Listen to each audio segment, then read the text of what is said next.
आप देख रहे हैं यो मनी। हर्षवर्धन रुंगटा हमारे साथ बने हुए हैं क्वेरीज को आंसर करने के लिए। बात करते हैं व्यूअर्स से। आनंद पहले व्यूअर हमारे साथ कनेक्टेड हैं राजस्थान से। आनंद नमस्कार, बताइए क्या सवाल है आपका। नमस्ते मैडम, मैंने अपना पोर्टफोलियो भेजा है जिसमें मेरे 5 फंड है और मैं 20,000 की SIP कर रहा हूँ।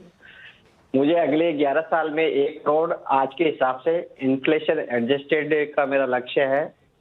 तो क्या मेरा पोर्टफोलियो सही है? और एक सवाल ये है कि मेरा जैसे अभी पोर्टफोलियो वैल्यू मैंने भेजी है, तो अपने प्रॉफिट को कंजर्व करने के लिए मुझे कोई डेट फंड या हाइब्रिड फंड जोड़ना है, तो उसके बारे में भी सजेशन चाहिए था।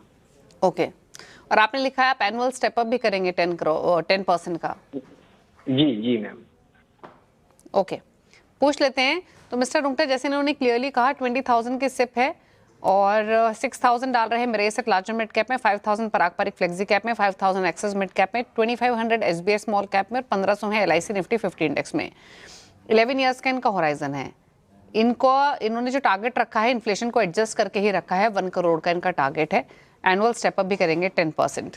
लेकिन इनका जो सवाल दूसरा है वो बहुत इंपॉर्टेंट है। वो ये कि 11 लाख का इनका ऑलरेडी प्रॉफिट हो रहा है, मतलब जो वैल्यू है पोर्टफोलियो की 11 लाख है।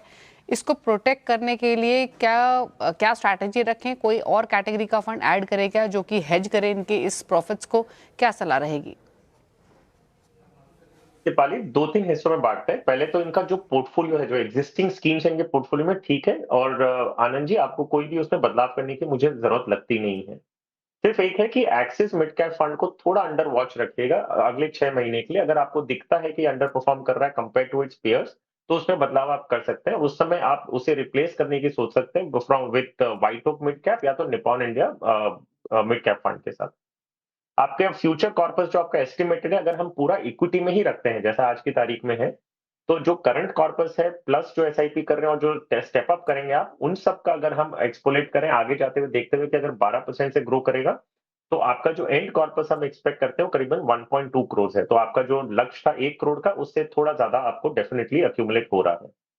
जो आपका सवाल था कि इसको प्रॉफिट को कैसे आप सिक्योर करें, अगर आप इक्विटी से निकल के कहीं और जाते हैं, तो जो हम अनुमान लगा रहे हैं 12% का, वो आप अनुमान नहीं लगा सकते। लेकिन हालांकि आपको फिर भी आपको अलग अलग कैटेगरी के स्कीम्स बता दूं अगर आप चाहें तो, जैसा आपने सवाल पूछा है। डेट फंड में अगर आप करना चाह रहे हैं तो शॉर्ट टर्म डेट फंड रखिए, बंधन शॉर्ट ड्यूरेशन फंड। अगर आप हाइब्रिड फंड देख रहे हैं जिसमें डेट इक्विटी का एलोकेशन और इक्विटी थोड़ा ज्यादा हो, तो आप बैलेंस एडवांटेज फंड कैटेगरी में ICICI Pru balance advantage fund consider कर सकते हैं। अगर थोड़ा कंजर्वेटिव हाइब्रिड फंड की तरफ जाना चाहते हैं, तो जिसमें इक्विटी का एक्सपोजर करीब 25-30% रहेगा, तो आप ABSL रेगुलर सेविंग्स फंड को कंसिडर कर सकते हैं।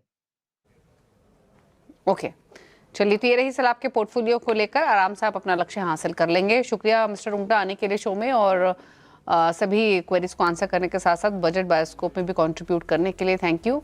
इसी के साथ एक ब्रेक के साथ भी खबरें जारी हैं CNBC आवाज पर, लेकिन ब्रेक में जाते जाते मिस्टर रुंगटा के टॉप 4 फंड्स आप देख सकते हैं। नमस्कार।